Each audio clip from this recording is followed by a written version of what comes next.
এক, দুই, তিন, মারো! ভাগো সবাই! সৈনিকেরা হামলা করো এই মানুষদের উপর! জি সর্দার! আরে ভাই দাঁড়া, আমাকে নিয়ে যা! এই যে সৈনিকেরা, এর পিছন কামড়ে ফুলিয়ে দাও! আমি এই মৌমাছিদের উপর তো বদলা নিয়েই ছাড়বো। বদলা? আরে ওরা কি মানুষ নাকি? ওই মৌমাছিরাও যদি তোমার পিছন এরকম বেলুনের মতো ফুলিয়ে দিত না, তাহলে বুঝতে পারতিস শালা, বদলা তো আমি নিয়েই ছাড়বো। কারণ আমি যদি বদলা না নিই তাহলে আমাকে সস্তা ভাববে, আর আমি সস্তা না। আচ্ছা, ওরা যদি তোকে আবার কামড়ায় তখন? এর জন্য বুদ্ধি আছে। দেখ ভাই, আমি যখনই গুলতি মেরে এখানে আসবো না, তুই তখনই মশারিটা বন্ধ করে দিবি। ঠিক আছে ভাই, তাহলে আমি এবার মারলাম কিন্তু।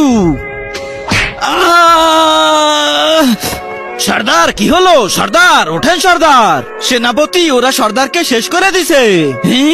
সৈনিকেরা, এই মানুষদেরকে এমন কামড়াবা যাতে এরা খাবার খেতে, বাথরুম করতে সবকিছু ভুলে যায়। হামলা! আরে খোল, আমি ভিতরে এসেনি, মৌমাছি চলে আসলো। খুলবো না। কেন রে?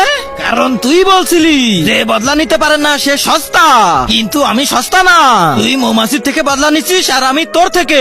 আমার থেকে? আরে কিসের বদলা? কিন্তু তার আগে তোমার কাছে কোনটা সব থেকে বেশি দামি, এক বস্তা টাকা না মা বাবা? যদি মা বাবা হয় তাহলে ভিডিওটাতে লাইক করে চ্যানেলটা সাবস্ক্রাইব করে দিও, আর যদি লাইক সাবস্ক্রাইব না করো তাহলে আমি বুঝে নেবো তুমি তোমার মা বাবাকে ভালোই বাসো না। মনে করে দেখ, একদিন তুই আর আমি মার্বেল খেলতেছিলাম। চল ভাই, আবার খেলবো। বাপরে, কতগুলা মার্বেল হইছে। ভাই এইবার তুই আগে মার। আরে ভাই, আমার না পেটটা কেমন মোচড়াচ্ছে, তো আমি আর খেলবো না। আরে শালা, আমার সব মার্বেল নিয়ে চলে গেল। আমি এর বদলা একদিন নিয়েই ছাড়বো।